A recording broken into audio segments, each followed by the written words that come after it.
Hello everyone. So from this today's session, we are going to discuss about we are starting our new model, fourth model. So in third model, we discussed about the business case for IP, okay, and then we discussed about the IoT different technologies.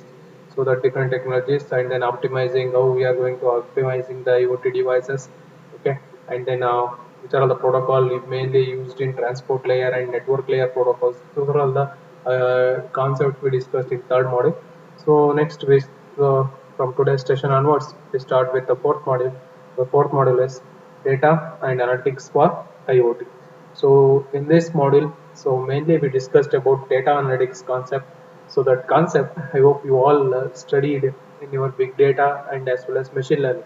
So in machine learning in your 7th what you study, and then the basics of machine learning, and then that big data analytics. So that same concept here also we have in this fourth model.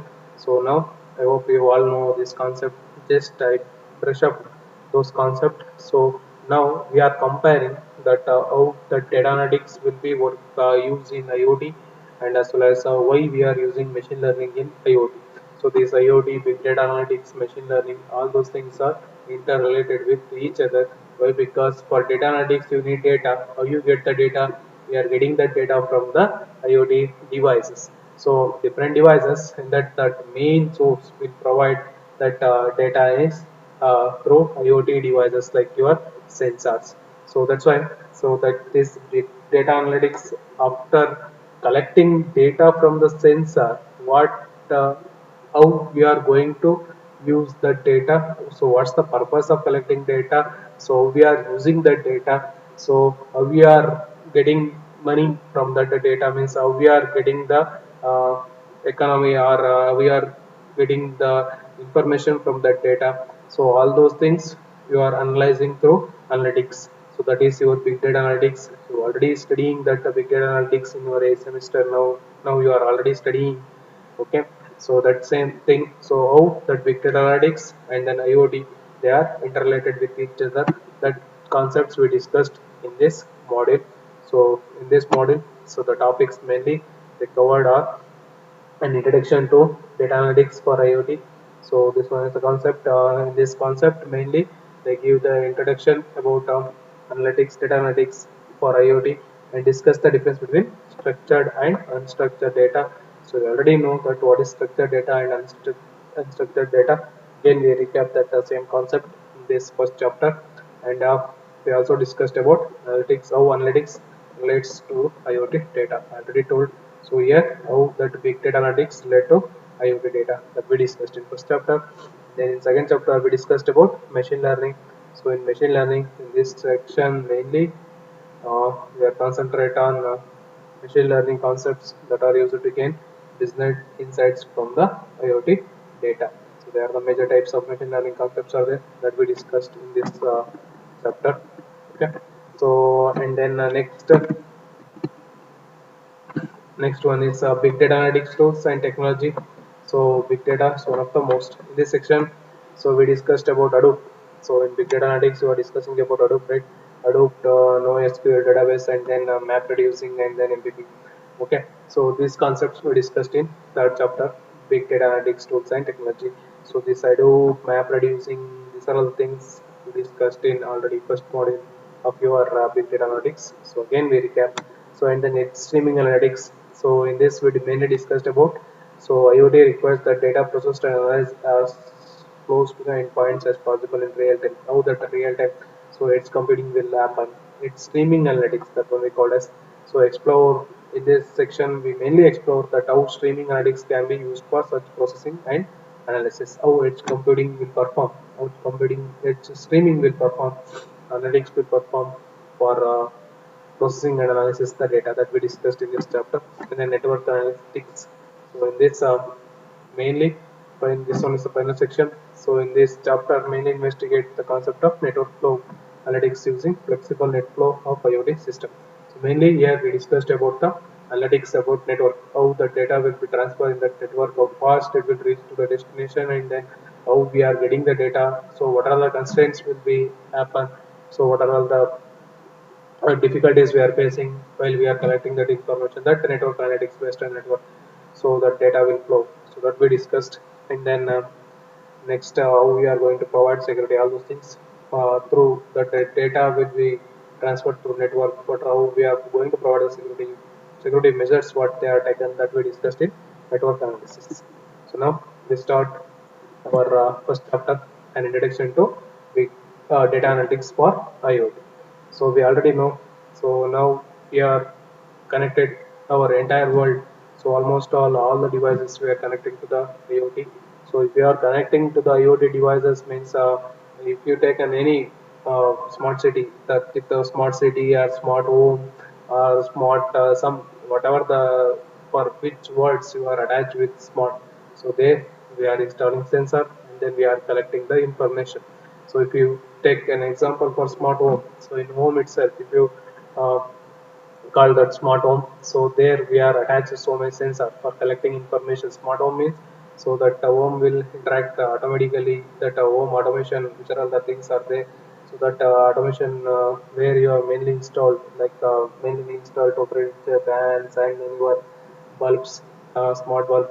So means they are all IoT enabled devices. IoT enabled devices means for that we are attaching the sensors. So we already discussed in class again and again we are discussing the same concept.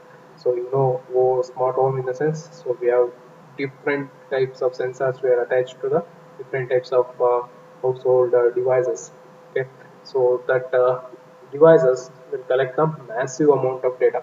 Okay, so if you are installing sensors in the sense, so that sensors will collect massive amount of data. So that data, now the challenge is to analyze that data, store that data. So storing means if you store that entire data, it's a problem. So it's a problem of storage problem. Okay, so that's why we need to analyze the data, which are all the data you are important, that data you need to keep. And then you are going to analyze the data and then compress the data and then you are make it uh, to store the data based on that output what threshold value you have to take. Okay, so according to the threshold value we are going to collect that information and then we have to keep the data. Okay, by after that analyzing which data is important and which data is not important. We can't keep all entire data. Okay, that generated from the sensor. So here in the world of IoT, the creation of massive amount of data from sensors, yes, the sensors will create massive amount of data. It's common, okay, and one of the biggest challenge, not only from the transport perspective but also a data management standpoint. So massive data are created. So there we have already a problem of transporting the data, means we are collecting the data, but uh, apart from that transport, the main biggest challenge is data management problem. Okay, the great example here they taken a great example. So of deluge of data that can be generated by IoT is found in the commercial aviation industry. So here they again an example, commercial aviation industry, and the sensors are deployed throughout the aircraft. So throughout the aircraft, we install the sensors. Okay, so that sensors are installed to the aviation industry. That one is modern jet. Okay, for example, if you take an example for modern jet engine, so for that engine, thousands of sensors are installed. So that will generate up to 10 GB of data per second. Okay, per second, that thousands of sensors will generate 10 GB of data. So modern jet engine may be equipped with around 5,000 sensors. Okay, so here they are assuming that value thousands of sensors, but modern jet engine is equipped with 5,000 sensor. So assume that 5,000 sensor will generate up to 50 GB of data per second. A twin engine commercial aircraft with these engines operating over average 8 hours a day. Okay, these engines operate over 8 hours a day will generate over 500 TB of data daily. One twin engine commercial aircraft assume it will generate 500 TB of data daily. Okay, and this is just a data from the engine. Only we are concentrated on engine. So apart from that engine, in an jet we have different parts for that each and every. equipments. So we are attaching the sensors. So only engine will generate 500 dB in the sense in entire jet assume how much data will generated. So aircraft today have thousands of other sensors connected to the airframe and other system. A single wing of modern jumbo jet will equipped with 10,000 sensors. So assume so only single wing of modern jumbo jet is equipped with 10,000 sensors in the sense how much data it will generate. Okay, so now assume only now you have to think about it. Only one jet engine having thousands of sensors and it will generate TBs TBs of data in 1 hour means or in daily. Okay, daily it will generate TBs of data in only one modern jet engine. So if you have 10, 20 jet engines, then that that number of jet engines are total. Then all those jet engines generate how much amount of data. So that's why we told challenges. So assume so how much data will be generated by those or 20 jet engines. Okay. So that's why. So in introduction, we told that how much data, so they were modern jet engine will get generated. So the main thing is the problem is now we have to analyze the data and then keep those data which are all important and then which are all not important. That those data we are not going to keep. The next is structured and structured versus unstructured data. So you already know so the difference between structured data and unstructured data. So what is that structured data? So that is structured data is nothing but the data are in the data are stored in a particular format. So just like in your DBMS, you already know, you already studied DBMS. In DBMS, we arrange the data in a proper manner. Okay, we arrange the data in the table format. Okay, in each rows and columns, we store the data, and then for you want to get the data are arranged in a proper format. You can easily retrieve. Okay, that one is an example for structured data. So the data are stored in a understandable or perfect manner. But if you take unstructured data, the data are in not proper format. Okay, the data are continuous data. So we are not going in proper. We are not storing in proper format. Okay, so that the data are your text images, okay, text images and then video speech. So video speech. So we can't store in a proper format. So if it is structured in the sense that data we know in which format the data will come, okay, and then the data so we are going to store all those things we know. But if for unstructured data we can't predict also which type of data will come. Okay, sometimes for example if you take voice itself, okay, speech data. Sometimes that speech level will be high, speech level will be low. So we can't predict. So that type of data will be the unstructured data. So first we see structured data and unstructured data are very important classification as they typically require different tool sets for data analytics perspective. So in this figure, so they are comparing of our structured and unstructured data. See here, this structured data is properly arranged, organized, and formatted. So in this format, we know that the data in this format, in the sense, we can store. Okay, for example, in your DBMS, so if it is integer, that will store in the form of integer. Okay, if it is a floating, you can store it in a floating. So for that, you pick some memory and then you pick some area. So in that structure itself, in that boundary itself, it will fit it. So that one is organized formatting. So that's why they mentioned the examples spreadsheets and databases. Spreadsheets are your um, Microsoft Excel sheets like that. And the unstructured format does not uh, conform to a model. So we can't predict the model how the data will come. Sometimes if you take a video clarity will be high, clarity will be less, and the distribution that video will be displayed. The images also. Okay, we can't fix the boundary. Okay, we can't get the proper structure. Okay, so this one is the graphical representation of unstructured data. There are text, images, videos, and screen. Okay, so and then next we are going to discuss the difference about structure and unstructured data. So structured data means the data flows a model or a schema that defines how the data is represented or organized, meaning it fits well with the traditional relation database management system. I already told structured data means it defines or it represents the organized. how data will be recognized or organized. Okay, so and then it has some model and then schema. Okay, and then it will fit to the particular database management system. Directly we can store the data in our relational database management system. So in many of those cases, we will find structured data as a simple tabular form. For example, spreadsheet like occupied specific cell. Let's say you are an Excel sheet, so in that it will go and store in a particular cell. Or if you are using database management system, it will go to the particular table, particular cell. Okay, so can be explicitly defined as reference. IoT sensor data often uses structured values such as so in IoT. So that IoT sensor data also uses the structured values that are mainly used in mainly if you are collecting temperature, pressure, humidity.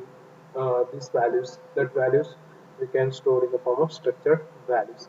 So which are all sent in the known format. Known format. Why? Because in temperature we know. So temperature we are going to temperature degree of temperature for temperature, pressure, and humidity. We have the particular measurement unit. So by using that measurement unit, we can structurally allocate that values. So you can get the weather report in your mobile. Okay. So in your mobile also you have the data temperature information you can get. So there the data are represented in the proper format. So we have the proper measurement units. So that's why you can easily format that data and represent that data in a structured values. So and then you can send it the data in the known format. Okay. So and then next so structured data is easily formatted, stored, queried, and processed. Yes, we already know. So structured data, if it is structured data, then we can easily format it, stored, and queried and processed from custom uh, scripts to commercial software like Excel and Tableau. Most of people are familiar with, comfortable with working with structured data. If you are having structured data, so you can easily deal with the structured data and then you can analyze the data using structured data. If you have structured data, then you can easily analyze. But if you have unstructured data, so there it creates problem. So for that problem, what we have to do that we discuss next. Okay. So next one is unstructured.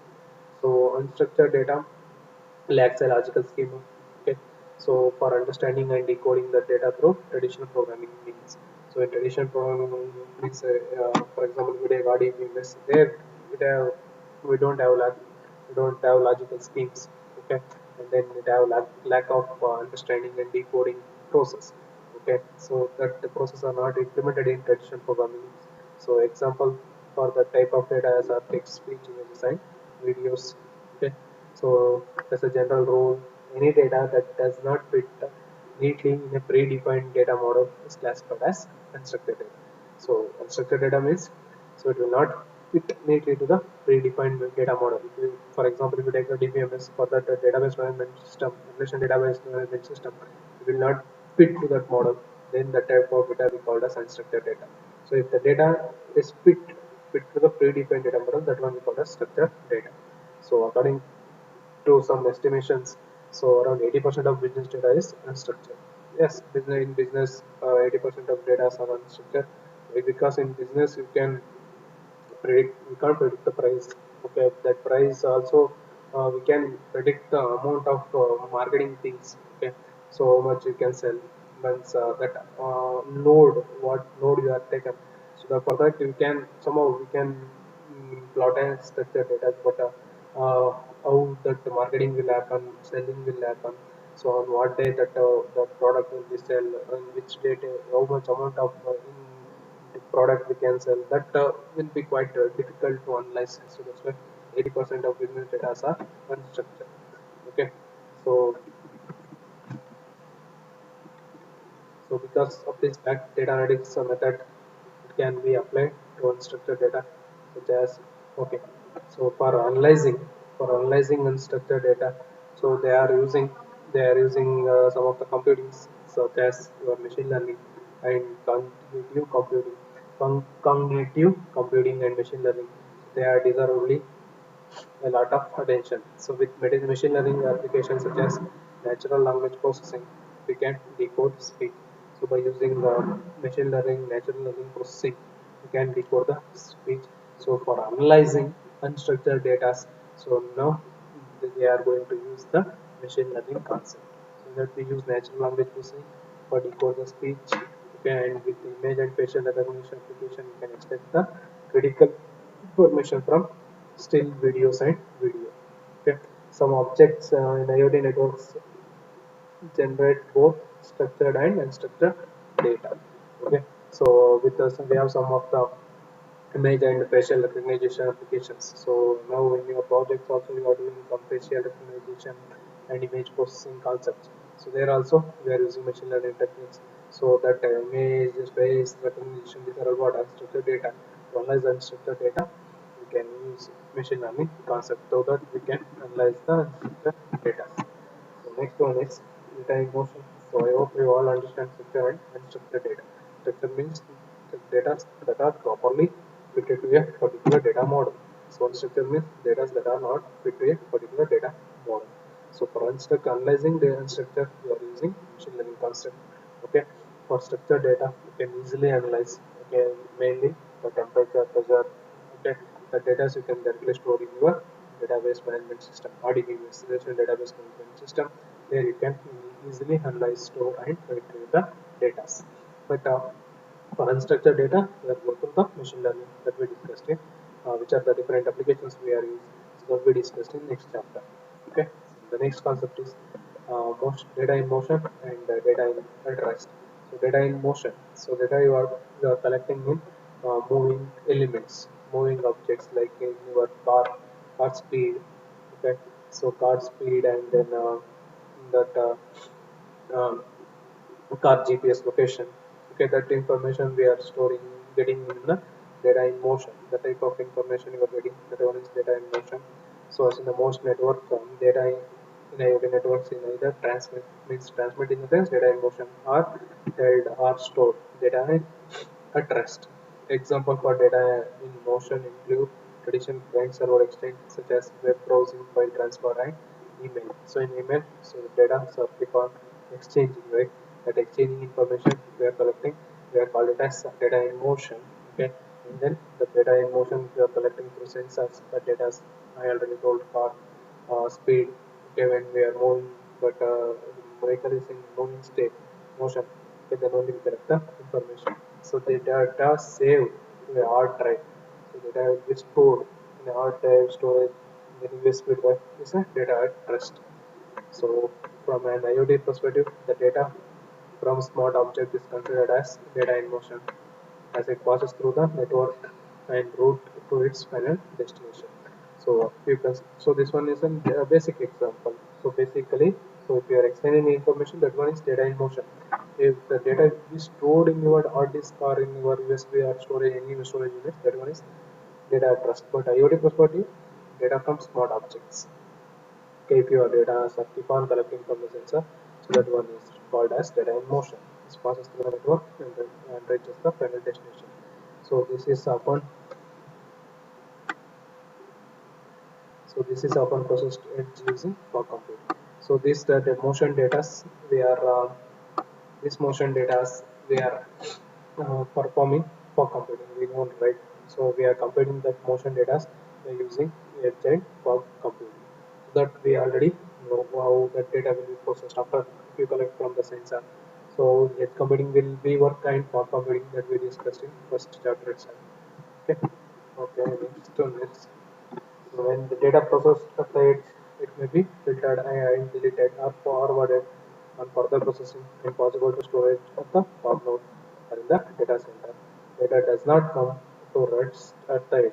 So we already know after we collected the data from the sensor that will be processed at the edge of the devices itself and then it will send to the fog or to the cloud. After that, it will move to the cloud. So when the data will be statically stored in the cloud, the data we call as data at rest. So when the data arrives at the data center, it is possible to process it in real time, just like an edge will be still in motion.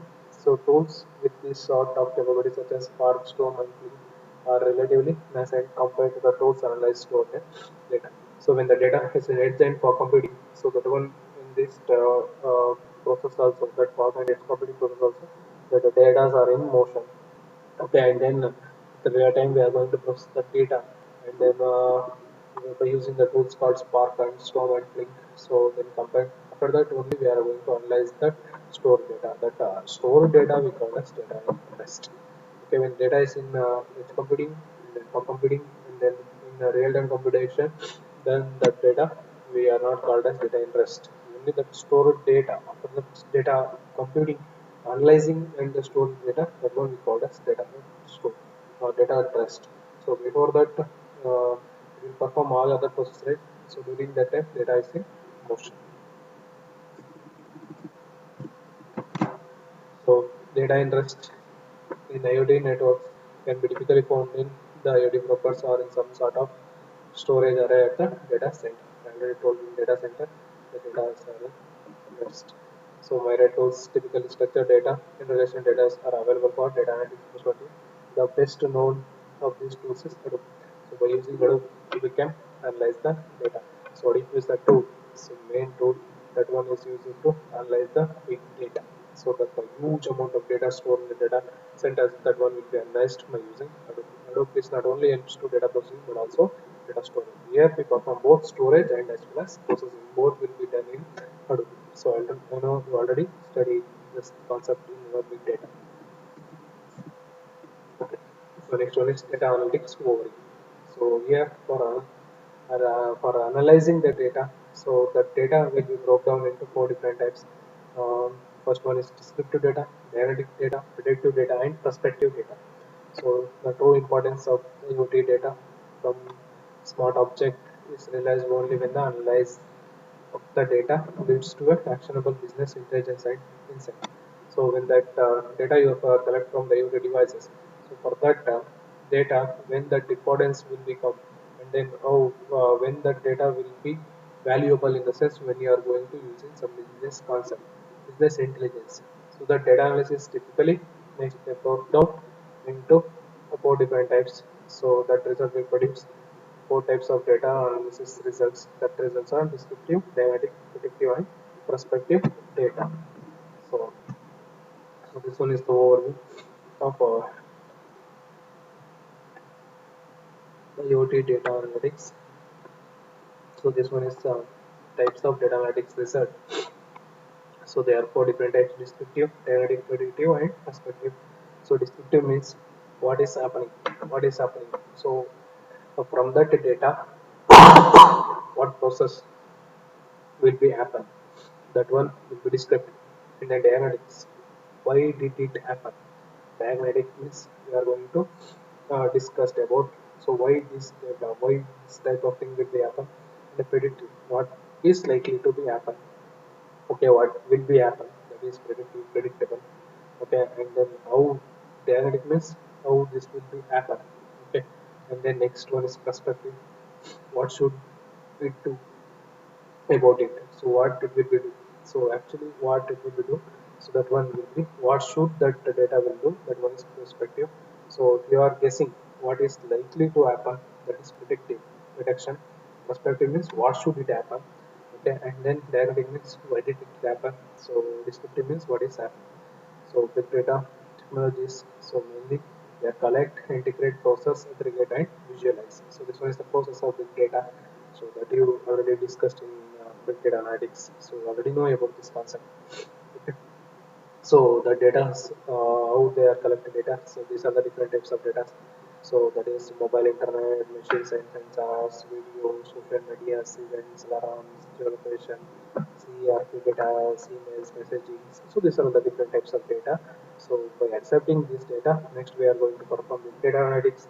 After you perform big data, after you collect data, big data, so next you are going to analyze. For analyzing, so you are connecting data from different types of devices, and then next you perform that big data analytics. So after that, if you store that data, so next we are going to analyze. For analyzing, we have four different types: descriptive, dynamic, predictive, and perspective.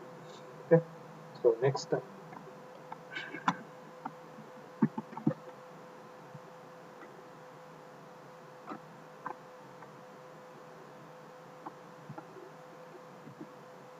first, we discussed about descriptive. So descriptive data analytics tells you what is happening, either now or in past. Okay, in that data. So what data we collected, in that what is happening. So for example, a thermometer in a truck engine reports temperature values every second. So for a descriptive analysis perspective, we can pull this data at any moment to gain insight into a current operating condition of the truck engine. So we are going to collect the data like happen what actually happening in that sensors. So that here they mentioned that example thermometer. So here we are collecting a thermometer in truck engine. We are collecting the temperature values every second. In each and every second we collect that temperature values. So in that temperature values, next we are going to by taking that values we are going to analyze. So next what we have to perform from a descriptive analysis perspective, we can pull this data at any moment to gain insight into the current operating condition. So of the truck engine, the temperature value is too high, then there may be a cooling problem. So or the engine is experience to match up load. So by taking that current operating condition values, so we can predict. We are going to predict that. So what will happening in that devices. So that one is descriptive. So what is happening? What exactly currently happening? That information we are collecting. So here they mentioned the example of truck. In the truck, they collect the temperature values. So current operating condition they are collecting. So based on that, if it is found temperature value is too high, so then cooling problem. Okay, so we can analyze that cooling problem will be there, and the temperature is very low. So for that, heavy load problem is there. So that we discussed. We can analyze easily. So based on that descriptive values, diagnostic. So when we are interested in the why diagnostic data analysis can be provide the answer. Why we need that data. So continuing with the example of temperature sensor in the truck engine, same example they are taking, we might wonder why the truck engine failed. So why that one is failed. So what is happening is to collect how much temperature. So based on that, we can think about that why that load will be temperature is too high. One is cooling problem and another one is load. So why next we are going to discuss. So why the truck engine is failed. So diagnostic analysis might show the temperature of the engine was too high and the engine overheated. Applying diagnostic analysis across the data generated by a wide range of smart objects can provide clear picture of why a problem of event occurred. So here in diagnostics we are going to uh, check that why that event will be happen, why that engine fail will be happen. To take a engine example. So next predictive. So predictive analysis aims to the foretell problems or issue before they occur. So for example, history values temperature for a truck engine. Predictive analysis should provide an estimate of remaining life of certain components in the engine. These components could then be proactively replaced before failure occurs, or perhaps it's if the temperature values the truck engine start to rise slowly over a time. This could indicates the need of oil change or some other sort of engine cooling maintenance. So here predict means predictive means based on the previous history data, we are predict what will be happening next. So for example, if you already have some of you having a vehicle for your own vehicle, so you can see your tire. So your tire will be used um, used from last 1 or 2 years. So by seeing that the tire condition you can easily tell. So this tire will be not fit to ride long distance. Okay, we can replace this tire. Like that you can predict yourself, right, based on the tire condition and then how much days you are used already. Okay, so like that we are going to predict that what will be happening. Okay, so next what step we are going to take, that one will be the predictive analytics. So here if you take the same truck engine example, so based on the historical temperature values we can going to estimate the remaining life, how many days we can run that engine. So and then we can take a precautions like oil change or engine cooling maintenance. So that one is predictive, and then next one is perspective and goes to the step behind the predictive. So next to the predictive is perspective. So recommends a solution for upcoming problems. So this will provide that was predict this may be happen, but a perspective will provide the recommendation solution for that problems. That perspective analysis of the temperature data from a truck engine might calculate the various alternative for cost effective maintenance over a truck. So for that, as for the replacement, so what other things we can, what other alternative we can make for that problem? So that will be the perspective. So this calculations could range from cost necessary or more frequently oil change or cooling maintenance to installing new cooling equipment on the engine or upgrading to the lease of the model with a more powerful engine. So here that perspective will provide the cost necessary, cost effective maintenance, okay, based on that previous information.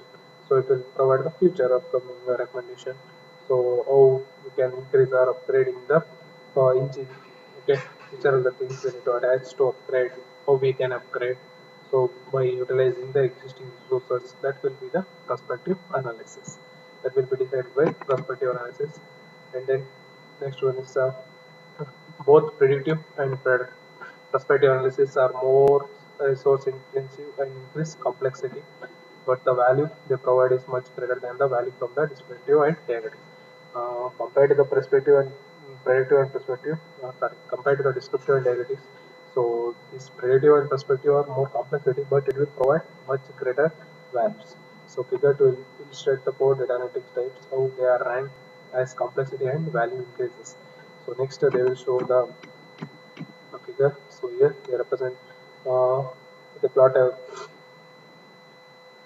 a graph based on the value means how it will be worth and then complexity. So the complexity is increased in perspective analysis, but the worth will be more value. Okay, figure list report data types how they are ranked and complexity values are increases. Okay.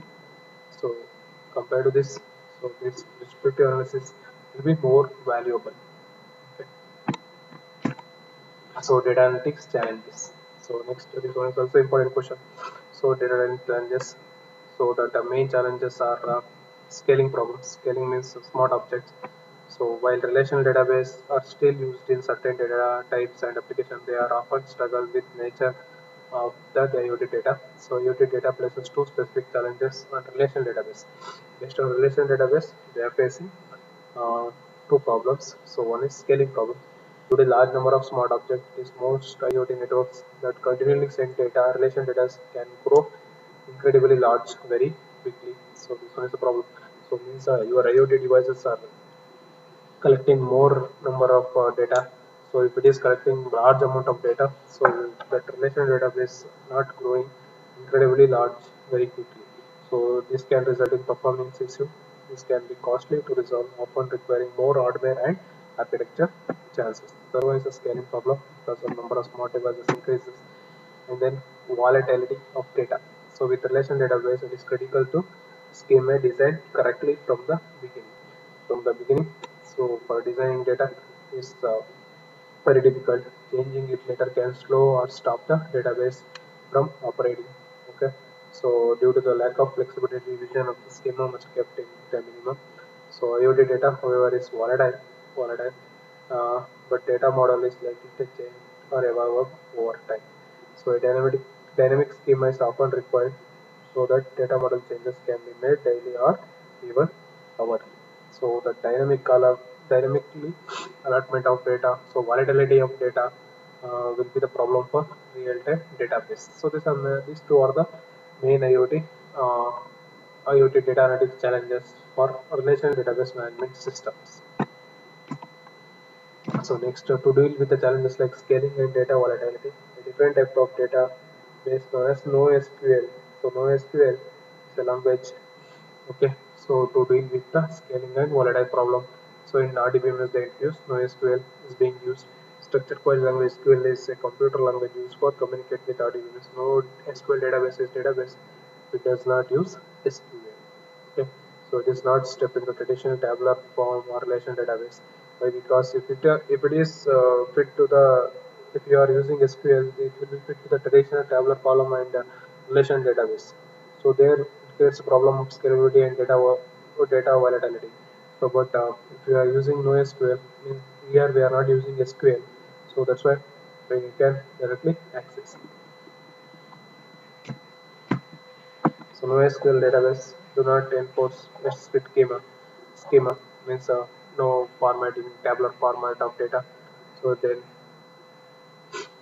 they not support a complex evolving data model, and also inherently much more scalable. Okay, here in NoSQL database, so it will not stick to the particular schema just like your SQL. Okay, in SQL they are fixed to their particular format and tabular. Okay, but in NoSQL database it will not fit to a particular format. So that's why this one is more scalable because we can store the database data directly. So in addition to the relation database challenges that IoT imposes with the volumes of smart objects that can be frequently changes. So compared to the relational database, so here we can change with the large volume of small devices frequently changes. If the data will be changes, the data format will be changes. Also, we can get the information. IoT also brings challenges with live streaming nature of its data and with managing data at the network level. So streaming data, which is generated as smart objects, transmit data is challenging because it is usually very high value and it is valuable only possible to analyze and respond to the real time. So by using this NoSQL database, we can get the streaming data and then we can analyze that high volume of data because here we don't have restrictions like your traditional SQL format data. So that's why we can analyze that high volume of data and then we can easily respond to the real time. So and then next one is that market for analyzing streaming data in real time is growing fast. So major cloud analytics providers such as Google, Microsoft and IBM having stream analytics offering. Various other applications can be used in house. Another challenges of IoT bring to analytics is the area of network data, which is referred as network analytics. So this concept we discussed in the last chapter in depth. So mainly the another major challenge of IoT data analytics is network stream.